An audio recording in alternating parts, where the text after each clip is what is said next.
Alright, today we've got some replica JDM bezels from SubieBros. Ryan's finally convinced me into doing an aesthetic mod on my WRX. I can't believe it myself, but here we are.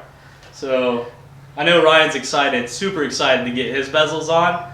I've been waiting since I got my car to get some JDM bezels. I just couldn't pull the trigger on the $400 plus JDM bezels. So I was keeping my eye out for some good deal on some replica ones, and SubieBros came along, so super excited to get these on the car, especially since I already have the JDM grill. Yeah. It'll match really well, so cannot wait. Yeah, that JDM grill and these are gonna match really well just because of the shiny bezel, and replacing that dull horrible stock bezel. But yeah, these are definitely going to be a good addition to the car as far as aesthetics, and maybe this year, I don't know if you guys saw, but Ryan won second place. We're going for number one this year. It was second in class.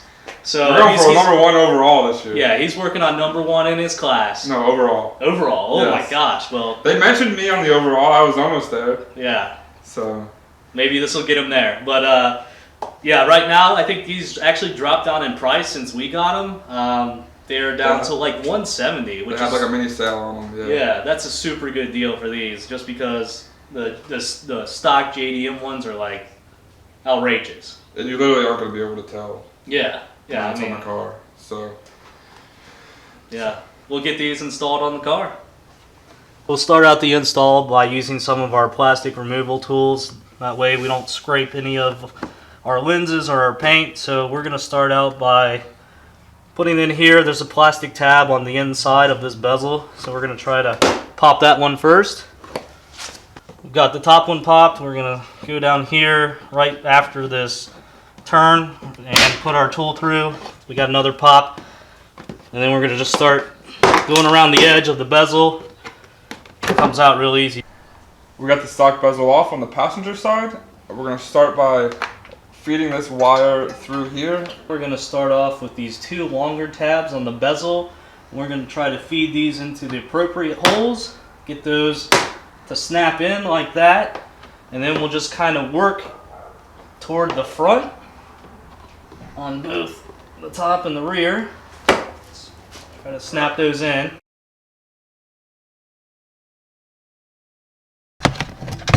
Alright, we've got our wiring loom from the passenger side harness. So we're going to work on routing this with the existing wiring loom all the way over to the driver's side. Now you don't have to wire it like this.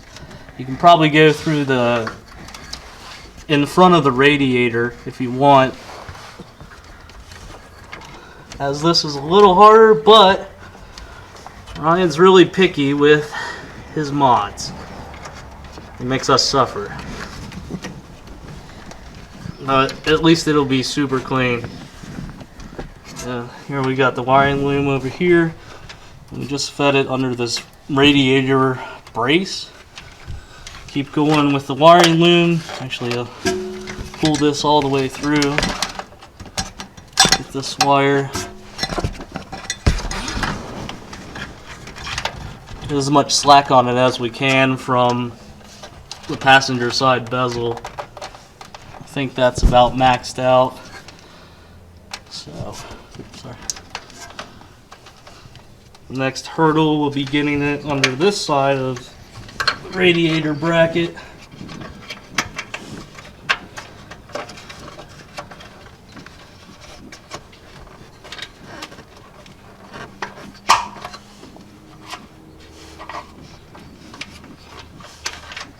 Alright, here it is.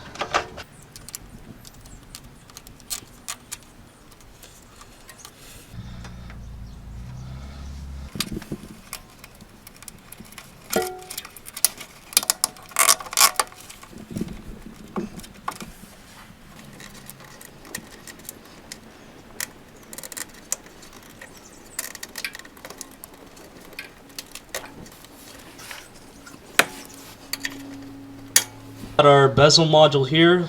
We just need to plug it in. Make sure we Good snap right there, good click.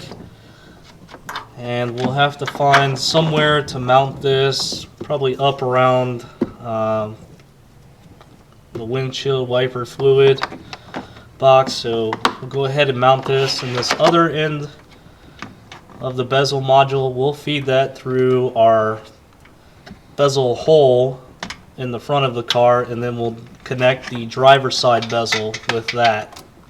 We're now plugging in the driver's side bezel. This wire is being fed off of the bezel module that we have inside. So we're just gonna plug this in, wait for that to snap.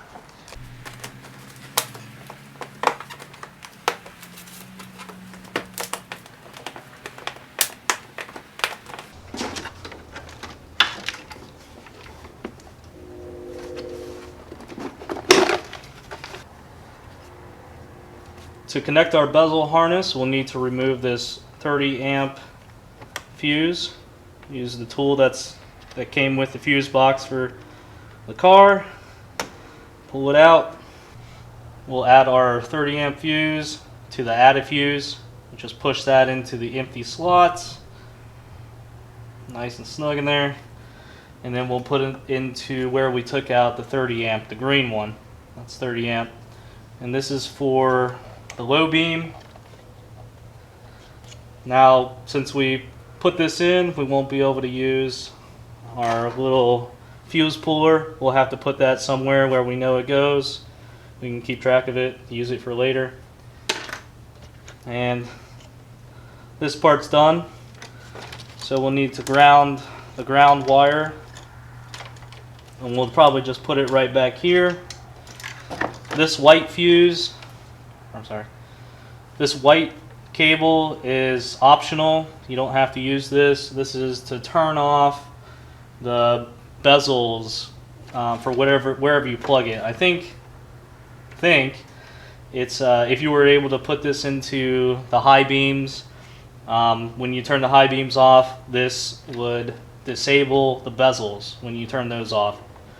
So we're not going to use this at all.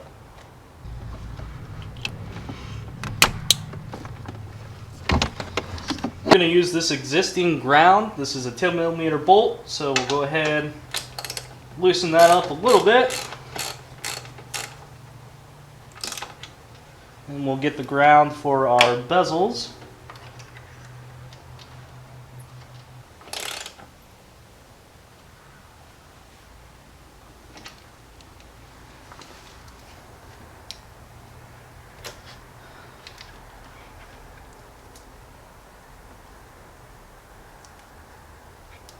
Here we've zip tied the excessive cabling. We're just going to tuck it right behind the battery here.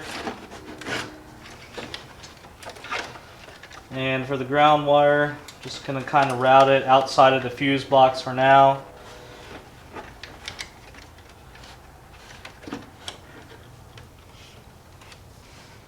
And done.